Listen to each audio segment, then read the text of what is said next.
Skibidi boop da doop dot doot. Ask Travis and Scott. anything. Today's question comes from Samuel. Samuel says, I'd love to know if you have any tips on how to handle creative overload.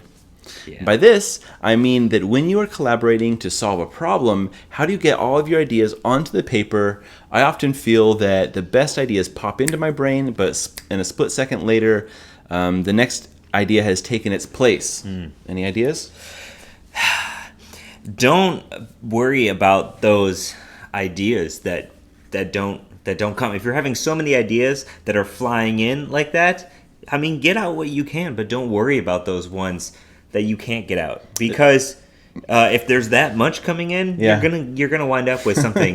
But I think a good exercise for dealing with things that could potentially produce a lot of these ideas or whatever in general is working within constraints, constraining what you're going to be using, constraining aspects of whatever the designer user interface or whatever, constraining yourself to say, I'm only going to think about this one little thing right now, or I'm only going to be working on the buttons, I'm only going to be working on this, and only have your mind there. Don't let it wander. Yeah. Lampshade. Don't let it wander to all these different other things. Like, really embrace that focus. So focus on a smaller problem. Maybe you're biting off too much and getting distracted by all the parts. Yeah.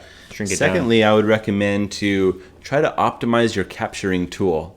So if you can't type as fast as you can think, maybe sit your phone down into voice record and talk to it while you type, or have that conversation with your collaborator. Yeah. Find it, maybe video might be a good idea as well. Set your camera up over there and then have that conversation just so you can refer back to it. There's also a lot of apps that can, you can take notes and they record while you take notes and take timestamps and like mark the moment and stuff like that. So that's also a good idea. Maybe also just be less detailed with your notes. So maybe just constrict yourself instead of like writing longhand in a typewriter. A typewriter. Yeah. I actually saw a hipster with a typewriter in a coffee shop the other day. Shut up. And I was just like, man, you lugged that thing all the way here. He's like carrying his typing away. Yeah. Oh, my life. Okay. What I was going to say is instead of like writing longhand in like a word processor, maybe just like constraining your notes to a Post-it note. And if you remember or watch back to the videos I did when I was at Adobe, we were doing a brainstorming technique. Go review that and see exactly what we did. But in short, we used Post-it notes, and I had a whole Post-it note for one idea. Quickly wrote it out, stick it, next idea, quickly wrote, and don't worry about trying to flesh them out. You're just trying to capture. And then when you go back, and that would be really helpful if you go back and you have the video recording of the discussion at the time.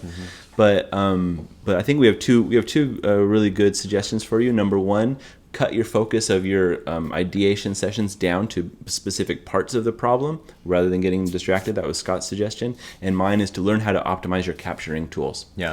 All right. Thanks, Samuel. I really appreciate your question, and keep on hacking. And everyone tune in for the next question that we do. Yeah. All right. See you guys. You just watched Ask Travis Anything. If you have a question for me, then send a tweet to @DevTipShow and hashtag it with Ask Travis Anything. Thanks for watching, and check out the other questions on the playlist here on YouTube.